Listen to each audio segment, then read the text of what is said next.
Minutes శ్రద్ధగా వినవలసిందిగా సమయాన్ని గారికి అందిస్తాను.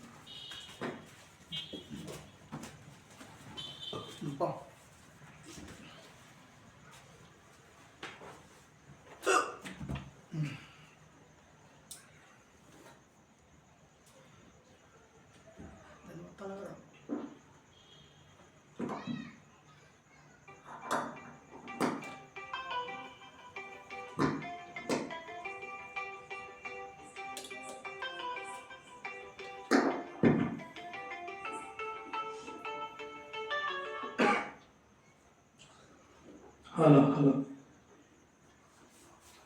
ప్రార్థన చేసుకుందాం ప్రియులారా.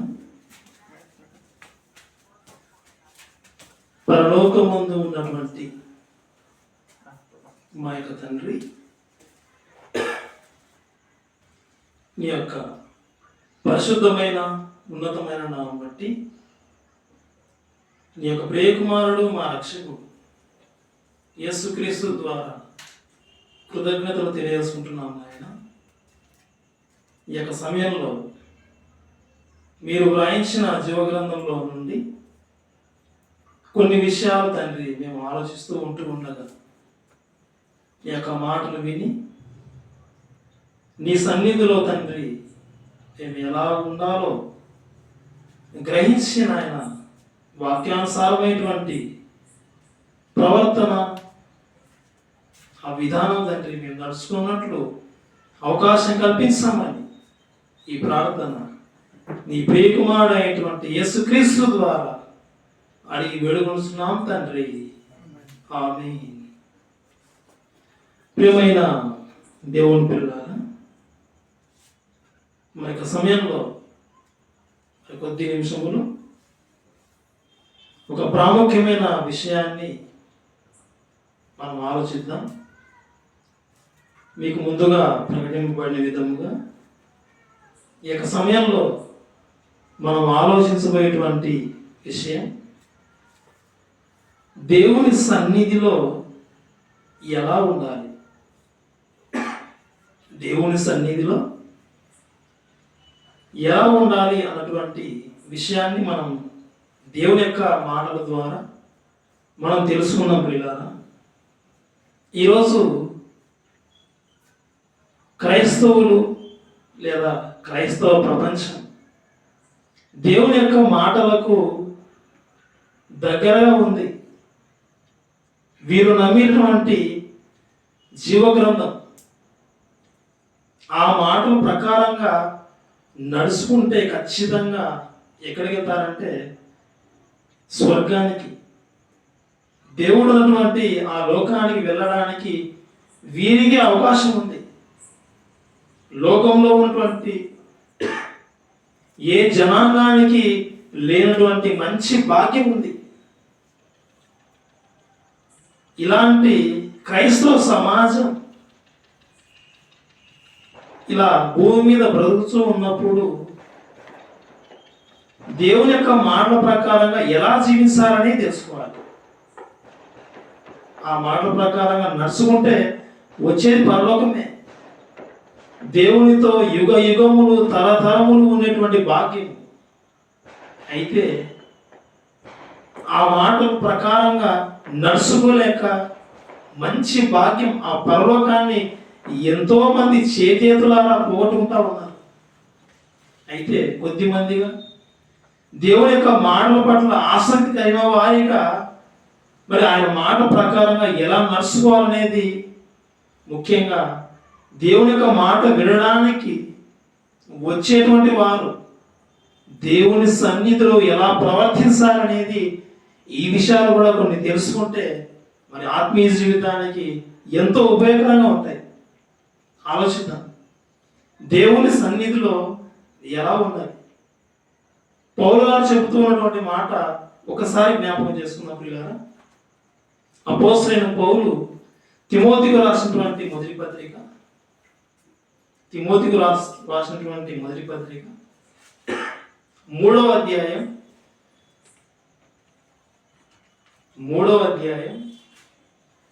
15వ వచనం. అయినను నేను అపోస్తలుడైన పౌలు తిమోతికి రాసినటువంటి మొదటి పత్రిక 3వ అధ్యాయం 15వ వచనం మనం ఆలోచిస్తే, అయినను నేను ఆలస్యము చేసిన ఎడల దేవుని మందిరములో అనగా జీవము గల దేవుని సంఘములో జనులేలాగు ప్రవర్తింపవలెనో అది నీకు తెలియవలనని ఈ సంగతులను నీకు రాయిచున్నాను. ఈ వచనంలో మనం ఆలోచించవలసినటువంటి విషయం, పౌలు గారు తిమోతికి చెబుతా ఉన్నాడు, జీవము గల దేవుని సంఘములో జనులు ఎలాగూ ప్రవర్తింపవలెనో అది నీకు తెలియాలి. ఆ తెలిసిన విషయాలు ఆ జనులకు నువ్వు చెప్పాలి. అంటే దేవుని సంఘంలో, జీవము గల దేవుని సంఘంలో జనులు ఎలా ప్రవర్తించాలో, ఆయన సన్నిధిలో ఎలా ఉండాలో తెలుసుకోవాలి ప్రియమైన దేవుని పిల్లారా. నువ్వు తెలుసుకోవాలి తిమోతి అని తిమోతికి కూడా జ్ఞాపకం చేస్తా ఉన్నట్టుగా మనకు కనబడతా ఉంది. నీకు తెలియాలి, ఆ విషయాలను ఇతరులతో పంచుకోవాలి. ఆ సంఘంలో ఉన్నటువంటి సభ్యులకు, ఆ జనులకు నువ్వు ఈ విషయాలు చెప్పాలి, అవి నువ్వు తెలుసుకోవాలి. అందుకోసమే నేను ఈ సంగతులు నీకు వ్రాయిస్తున్నానని మరి పౌలు గారు చెప్పడం జరిగింది. ప్రియమైన దేవుని పిల్లల, దేవుని సన్నిధిలో ఎలా ఉండాలి, దేవుని యొక్క సన్నిధిలో, దేవుని యొక్క మందిరంలో ఎలా జనులు ప్రవర్తించాలనేది ఆ విషయాలు మనకు తెలియాలి. ఎన్నో విషయాలు ఉన్నాయి. అయితే కొద్ది కొద్దిగా ఆయా భాగాలుగా మనం చెప్పుకుంటూ వెళ్ళిపోతాం. ఈ మొదటి భాగంలో కొన్ని విషయాలు ఆలోచిద్దాం పిల్లలు.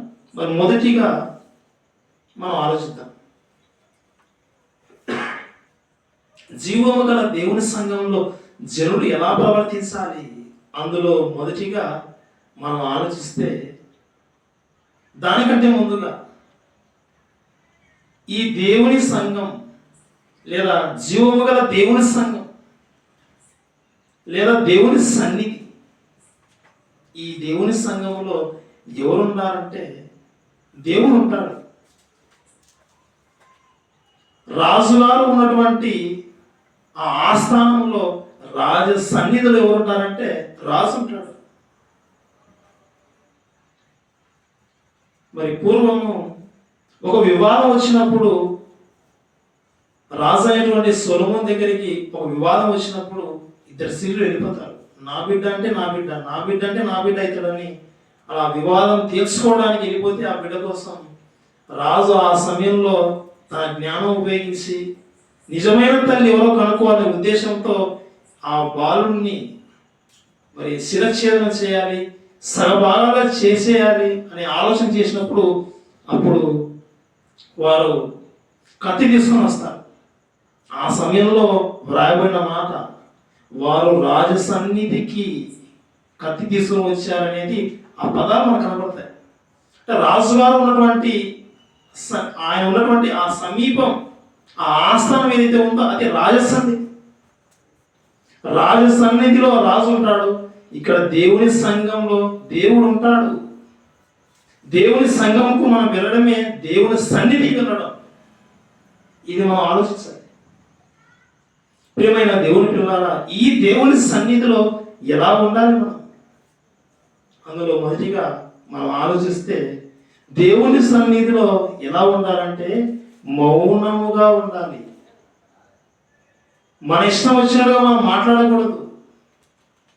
రాజుగారు ఉండేటువంటి ఆ రాజ సన్నిధిలోకి వెళ్ళిన వారు రాజు ముందర ఎటు పడితే అటు మాట్లాడడానికి అవకాశం లేదు. తగినంతనే మాట్లాడాలి. అవసరం లేకుంటే మాట్లాడకూడదు. ఇష్టానుసారంగా మాట్లాడితే కఠినమైన శిక్షలు మరి రాజుగారు అమలు చేయవచ్చు. కాబట్టి రాజ సన్నిధిలో జాగ్రత్తగా ఉండాలి. మన నోరు మనం అదుపులో పెట్టుకోవాలి. ఇది మనకు అర్థమైతే, మరి దేవుడు ఉన్నటువంటి సన్నిధి దేవుని సన్నిధి, అది జీవంగా దేవుని సంఘం అయితే, ఆ సంఘంలో మనం ఎలా ఉండాలంటే మౌనముగా మనం మౌనంగా ఉండాలి.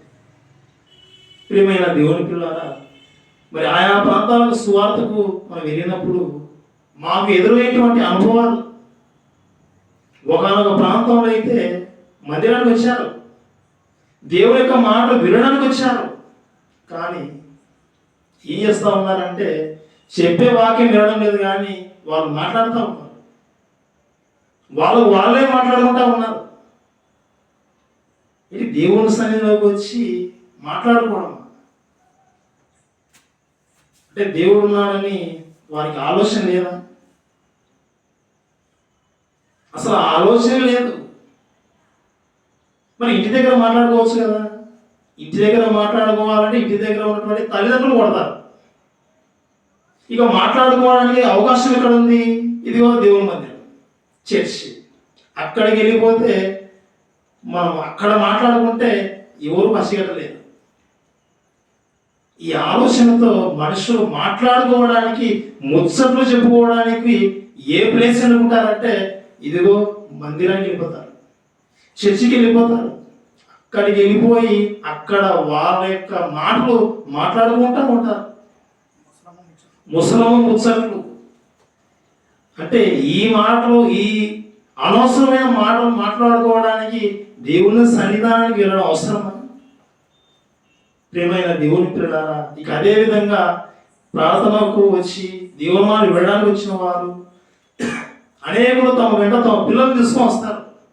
ఆ పిల్లలు మాట్లాడుతూ ఉంటారు, గోలగోల చేస్తూ ఉంటారు.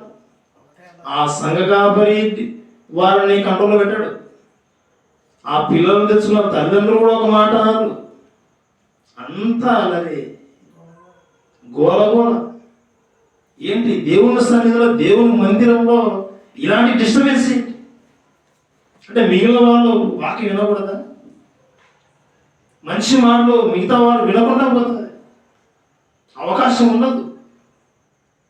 అదే మన వీధిలోకి లేదా మన ఇంటి దగ్గరికి ఒక పోలీసు వ్యక్తి వచ్చాడనుకో, మనం మాట్లాడతాము, సైలెంట్, భయపడతాం.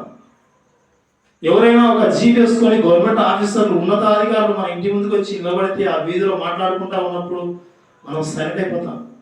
ఎందుకు వచ్చారో వీళ్ళు, ఏ పని మీద వచ్చారో, అవసరమైతే వాళ్ళ దగ్గరికి వెళ్ళి భయంగా, ఏం సార్ చెప్పండి సార్, ఏంటి విషయం, మేము ఏమైనా సహాయపడాలా అడుగుతాం. ఆ సమయంలో మరి ఎక్కువ మాట్లాడడానికి లేదు, అవకాశం లేదు. తగినంతనే వాళ్ళ మీద మాట్లాడాలి. భయం. మరి డాక్టర్ దగ్గరికి వెళ్ళినప్పుడు, రోగం వచ్చినప్పుడు డాక్టర్ దగ్గర కూడా ఇష్టం వచ్చినట్టుగా మాట్లాడకూడదు.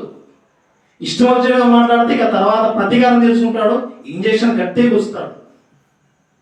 ప్రియమైన దేవుని పిల్లలారా, మనుషుల ముందు సైలెంట్ అయిపోతాం. మనకి ఏదైనా అవసరం ఉంది, ఎవరైనా వ్యక్తిని డబ్బులు అడగడానికి వెళ్తాం, వెళ్ళిన తర్వాత ఇష్టం వచ్చేగా మాట్లాడితే ఇక ఇవ్వడు. మాటలతో ఇంత మాట్లాడుతూ ఉన్నాడు, ఇక తర్వాత నాకు తిరిగి ఇస్తాడో లేదు. వినయ విధేయతలు, మాటలో చాలా తగ్గింపు కనబరుస్తాం. మరి దేవుని సన్నిధిలో ఎలా ఉండాలి? దేవుని సన్నిధిలో మౌనంగా ఉండాలి. ప్రియమైన దేవుని పిల్లారా, దేవుడు చెప్తున్న మాట ఒక 2 మాటలు చూద్దాం. కీర్తన గ్రంథం 37వ అధ్యాయం. కీర్తన గ్రంథం 37వ అధ్యాయం 7వ వచనం. ప్రియులారా, మనుషులందరూ, కీర్తన గ్రంథం 37వ అధ్యాయం 7వ వచనం. మనుషులందరూ, కీర్తన గ్రంథం 37వ అధ్యాయం 7వ వచనం. యెహోవా ఎదుట మౌనముగా ఉండి ఆయన కొరకు కనిపెట్టుము. యెహోవా ఎదుట, దేవుని ఎదుట, దేవుని సన్నిధానంలో, జీవముల దేవుని సంఘంలో నువ్వు వెళ్ళిన తర్వాత అక్కడ ఎలా ఉండాలంటే మౌనముగా ఉంది. ఆయన కొరకు కనిపెట్టు, ఆయన చెప్పే మాటల కొరకు కనిపెట్టు. దైవ సేవకుల ద్వారా ఆయన అందించే మాటలు, నీ జీవితాన్ని బాగు చేసే మాటలు వినబడతాయి నీకు. ఆ మాటల కొరకు నువ్వు కనిపెట్టు, అవి నీకు మేలు. ఇంకొక వచనం, యెషయా గ్రంథం 41వ అధ్యాయం, యెషయా గ్రంథం 41వ అధ్యాయం 1వ వచనం పిల్లలు. ద్వీపములారా నా ఎదుట మౌనముగా నుండి జనములారా నూతన బలము పొందుడి. ద్వీపము చుట్టూ అన్ని వైపులా నీళ్లు, మధ్యలో భూభాగం, ద్వీపములు. ప్రియమైన దేవుని పిల్లలారా, ఇలాంటి ద్వీపంలో ఉన్నటువంటి ఈ మనుషులకు జ్ఞాపకం చేస్తా ఉన్నాడు. ద్వీపములారా నా ఎదుట మౌనంగా ఉండుడి. మీరు సైలెంట్ అయిపోవాలి. నా ఎదుట, నా సన్నిధిలో మీరు మాట్లాడకూడదు, ఎక్కువగా మాట్లాడకూడదు, మౌనంగా ఉండండి. మీరు మౌనంగా ఉంటే మీకు ఏమొస్తుందో తెలుసా? ఇదిగో మీకు బలం, నూతన బలం పొందుడి. మీరు మౌనంగా ఉంటే, నేను మాట్లాడితే, ఈ మాట మీరు వింటే మీకు బలం. మనుషుల మాటలు వింటే మీరు నిరుత్సాహపడిపోతారు.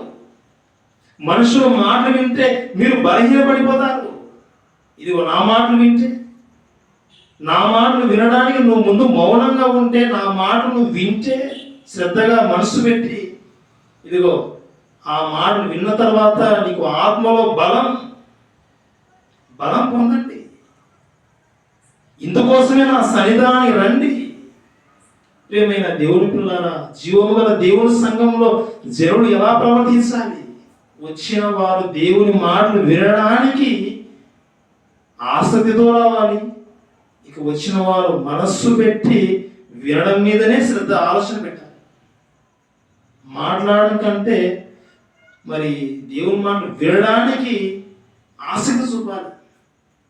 అందుకే బైబిల్లో ఉన్నటువంటి మాట,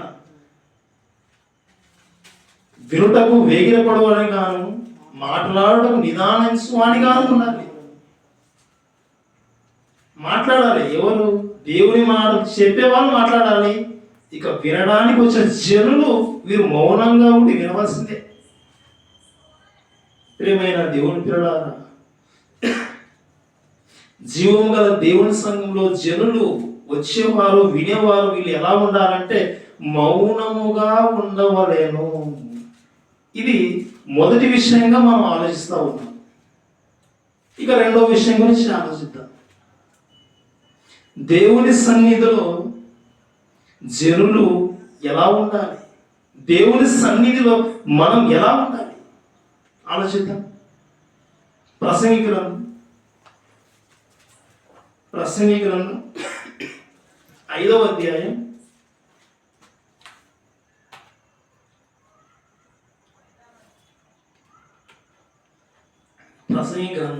5వ అధ్యాయం 1వ వచనం. నీవు దేవుని మందిరమునకు పోవునప్పుడు నీ ప్రవర్తన జాగ్రత్తగా చూసుకునము. దేవుని మందిరముకు, దేవుడు ఉన్నటువంటి చోటు, రాజు ఉన్న స్థానము, రాజసన్నిధి, దేవుడు ఉండే చోటు, దేవుని సంఘము, దేవుని సన్నిధికి వెళ్ళేటప్పుడు ఎలా ఉండాలంటే మన ప్రవర్తన జాగ్రత్తగా చూసుకోవాలి. ప్రవర్తన, బిహేవియర్ ఎలా ఉంది? దేవుని సన్నిధికి వచ్చినప్పుడు ఈ ప్రవర్తన ఎలా ఉంది? ఇంటి దగ్గర ఉన్నప్పుడు ప్రవర్తన ఎలా ఉంది? ప్రియమైన దేవుని పిల్లలారా, మన ప్రవర్తన ఎలా ఉంది మనకే ముందుగా తెలిసిపోతుంది. అందరూ మందిరానికి టైంకి వచ్చేస్తూ ఉంటారు. మనం ఏ టైంకి వచ్చామో మనకే తెలుసు. ప్రియమైన దేవుని పిల్లలారా, ఇంకా ఆలోచిస్తే మనం నచ్చిన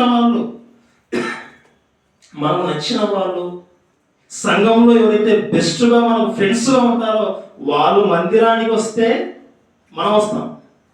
వాళ్ళు ఆబ్సెంట్ అయ్యారనుకో మనం ఆబ్సెంట్ అవుతాం. బ్రదర్ వస్తున్నావా ఈరోజు? లేదు బ్రదర్ రాలేదు. అయితే నేను కూడా రాను. ఇదేంటి ప్రవర్తన? అసలు ఇది మంచి ప్రవర్తనేనా? ఒకరు వెళ్తే వెళ్ళడము, ఒకరు వెళ్ళకపోతే వెళ్ళకపోవడం. ప్రియమైన దేవుని పిల్ల, ఇలాంటి ప్రవర్తన ఒకవేళ ఉంటే అది మంచిది కాదు. జనులు ప్రవర్తన ఎలా ఉండాలి, ప్రవర్తన జాగ్రత్తగా చూసుకొని దేవుడు జ్ఞాపకం చేస్తూ ఉన్నాడు. అందరి ముందర ఒకలాగా మనం నటిస్తాం. ఉదాహరణకు ఫోటోలు తీస్తా ఉన్నారంటే ఇక ఫోటోల కోసం రెడీ చేస్తాం.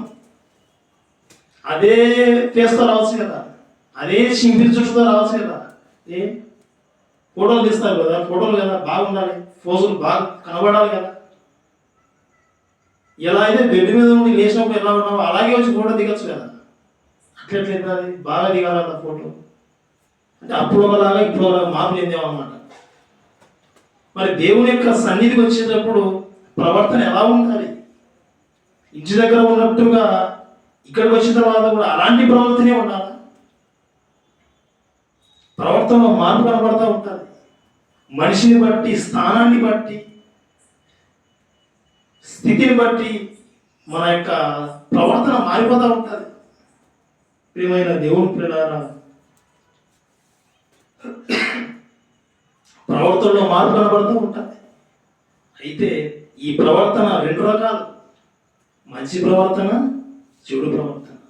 మంచి ప్రవర్తన కలిగి ఉండాలి. దేవుని మందిరం వెళ్ళేటప్పుడు మన ప్రవర్తన జాగ్రత్తగా చూసుకుంటే ఈ ప్రవర్తన వాక్యానికి అనుకూలంగా ఉందా, వాక్యం కొరకే ఈ ప్రవర్తన సరైన విధంగా ఉందనేది మన గురించి మనమే ఒకసారి ఆత్మవిమర్శ చేసుకోవాలి. ప్రియమైన దేవుని పిల్లలారా, ప్రవర్తన బాగుండాలి. ఒక విషయం ఆలోచిద్దాం. దినవృత్తాంతం 2వ గ్రంథం, దినవృత్తాంతం 2వ గ్రంథం త్వరగానే ముగించుకుందాం. దినవృత్తాంతం 2వ గ్రంథం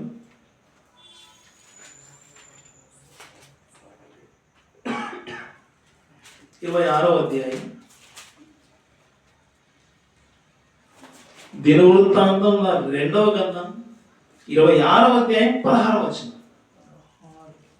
అయితే అతడు దినవృత్తాంతం 2వ గ్రంథం 26వ అధ్యాయం 16వ వచనం, పేజ్ నెంబర్ 380 పాత నిబంధన. అయితే అతడు స్థిరపడిన తరువాత అతడు మనస్సున గర్వించి చెడిపోయాను. అతడు ధూపపీఠం మీద ధూపం వేయుటకై యెహోవా మందిరంలో ప్రవేశించి తన దేవుడైన యెహోవా మీద ద్రోహం చేయగా యాజకుడైన అజర్యాయు అతనితో కూడా ధైర్యవంతులైన యెహోవా యాజకులు 8 మందియు అతని వెంబడి లోపలికి పోయి వారు రాజైన ఉజ్జియాను ఎదిరించి ఉజ్జియా యెహోవాకు ధూపం వేయుట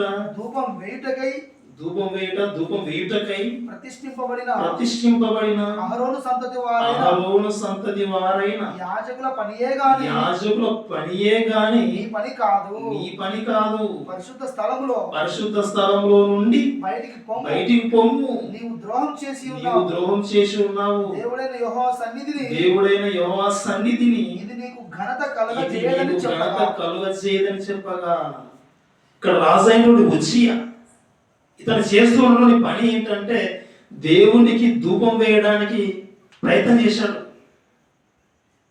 పాత నిబంధన అయినటువంటి మరి క్రైస్తవ సమాజానికి తెలుసు దేవునికి ధూపం ఎవరు వేయాలంటే, ఇదిగో అహరోను సంతతిలోని వారు, యాజకులైన వారు, వీరే యెహోవాకు ధూపం వేయాలి. కానీ రాజు ఇక్కడ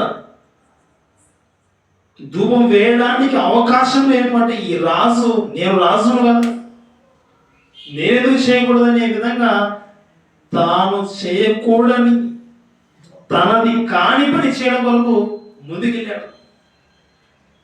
ఇది తగదని అక్కడ చెప్పడం జరిగింది. ప్రేమైన దేవుని పిల్లలు అంటే ఈ రాజు బిహేవియర్, రాజు ప్రవర్తన ఎలా ఉంది? చెప్పింది చేయాలి రాజు. తనకు చెప్పనిది చేయడానికి ముందుకు వచ్చాడు. అసలు ఇది సరైన ప్రవర్తనేనా? ఇలా ఉండొచ్చా? నేను వేసేది దేవునికి కదా ధూపం అనొచ్చు. ఈరోజు మనం కూడా దేవుని సన్నిధిలోనే కదా నేను ఇలా చేస్తా ఉన్నాను అనొచ్చు. అయితే ఆ ప్రవర్తన అది దేవునికి నచ్చుతుందా నచ్చదా అనేది ఒకసారి ఆలోచించాలి. ఈరోజు దేవుడు ఎన్నో ఆజ్ఞలు చెప్పాడు. నిన్ను వలె నీ పొరుగువారిని ప్రేమించుడి, ఈ విషయం చెప్పాడు. కానీ ఈరోజు ఎంతమంది ప్రేమిస్తా ఉన్నావా? దేవుడు చెప్పినట్టుగా ప్రేమిస్తా ఉన్నావా? అయితే దేవునికి అనుకూలమైన ప్రవర్తనతో నువ్వు జీవిస్తా ఉన్నావు. అయితే ద్వేషిస్తా ఉన్నావా? అయితే దేవునికి ప్రతికూలముగా, వాక్యానికి ప్రతికూలమైన ప్రవర్తనతో నువ్వు నడుచుకుంటా ఉన్నావు. పాపం చేయకూడదు కానీ పాపం చేస్తా ఉన్నావు. నీ ప్రవర్తన ఇలా ఉంది. ప్రేమను వృద్ధి చేయగల వాడు తప్పిదము దాచిపెట్టును. సంఘానికి వచ్చే మనం సహోదరుల యొక్క బలహీనతలు దాచిపెట్టాలి. తెలిసిన తర్వాత దాచిపెట్టాలి. ప్రేమిస్తున్నాము కదా, ఆ విషయాలు బయటికి 10 మందితో చెప్పుకుంటే అతడు ఆ మాట వింటే నిరుత్సాహపడి సంఘానికి రామని వెళ్ళిపోతాడు. అలా ఉండకుండా అతని తప్పిదము దాచిపెట్టాలి. ఎందుకంటే ప్రేమను వృద్ధి చెందించాలి. దానికోసం అతని తప్పిదములు మనం దాచేయాలి. ప్రియమైన దేవుని పిల్లలారా, ఇలాంటి ప్రవర్తనతో మరి దేవుని సంఘంకు, దేవుని సన్నిధానంకు వచ్చేటువంటి జనులు ఇలా నడుచుకోవాలని ఈ యొక్క మాట ద్వారా జ్ఞాపకం చేస్తా ఉన్నాం. ప్రియమైన దేవుని పిల్లలారా, దేవుని సన్నిధులు ఎలా ఉంటాయి? ఆయన సన్నిధికి వచ్చే మనం ఆయన మాటలు వినడానికి మరి ఆసక్తి చూపి సరైన సమయానికి వచ్చి ఆయన సన్నిధిలో కూర్చొని ఏ మాట మాట్లాడకుండా ఆయన చెప్పే మాట వినడం కొరకే మన మనసు పెట్టాలి. మౌనంగా ఉండాలి మొదటిగా. ఇక రెండవది ప్రవర్తన ప్రియమైన దేవుని పిల్లలారా, ఈ 2 విషయాలలో మరి దేవునికి అనుకూలంగా మనం ఉండి మరి దేవుడు ఉన్నటువంటి ఆ లోకం చేరుకోవడానికి వాక్యానుసారమైనటువంటి మరి విధానాన్ని మనం అనుసరించాలి. మన క్రైస్తవ జీవితంలో ఎలా ప్రవర్తించాలి దేవుని సన్నిధానంలో 2 విషయాలు మనం ఆలోచించాం. మౌనంగా ఉండాలి. దేవుడు చెప్పేటప్పుడు ఏ దైవశక్యం ద్వారా సరే ఆయన తన మాటలు చెప్తా ఉన్నప్పుడు మనం వినడానికి అవకాశం ఇవ్వాలి. అలా మనం వింటే మన జీవితం మారిపోతుంది. మన ప్రవర్తన కూడా దేవుడికి ఇష్టానుసారంగా ఉండాలి. రాజైన ఉజ్జియా ధూపం వేయడానికి వెళ్ళిపోయాడు. అది అతని పని కాదు. దేవుని యొక్క మందిరంలో ఆయన చెప్పిన పనులు చేయాలి. ప్రియమైన దేవుని పిల్లలారా, ఈరోజు దేవుని సంఘంలో దేవుని పని కొరకు ఉపయోగించే వస్తువులు ఎన్నో ఉంటాయి. మన సంఘంలో, మన చర్చిలో ఈ వస్తువుల పట్ల కూడా మనం ఎలా ప్రవర్తించాలి, ఎలా బిహేవియర్ ఉండాలి. మన ఇంటి దగ్గర అయితే వస్తువులను అటు ఇటుగా ఇసిరేసేస్తాం. ఇక్కడ ఈ సన్నిధానంలో, దేవుని యొక్క సన్నిధిలో, దేవుని యొక్క పని కొరకు ఉపయోగించే ఈ వస్తువులని బహు జాగ్రత్తగా మరి ఎటువంటి డిస్టర్బెన్స్ లేకుండా అన్నింటినీ ఒక చోట చక్కగా పేర్చాలి. ఏ విధమైనటువంటి నష్టం చేకూర్చకుండా. ఒక మైక్ పట్టుకున్నామంటే అది దాన్ని బహు జాగ్రత్తగా కింద పెట్టే విధంగా. ఎందుకంటే దేవుని కొరకు ఉపయోగించే వస్తువులు మనం మన యొక్క ప్రవర్తన అజాగ్రత్తగా ఉంటే దేవుడు చూస్తూ ఉంటాడు. మన ఇంటి దగ్గర అయితే ఎటు పడితే అక్కడ వస్తువులు మన ప్రవర్తన దాన్ని బట్టి ఎటు పడితే అక్కడ వేసేస్తాం.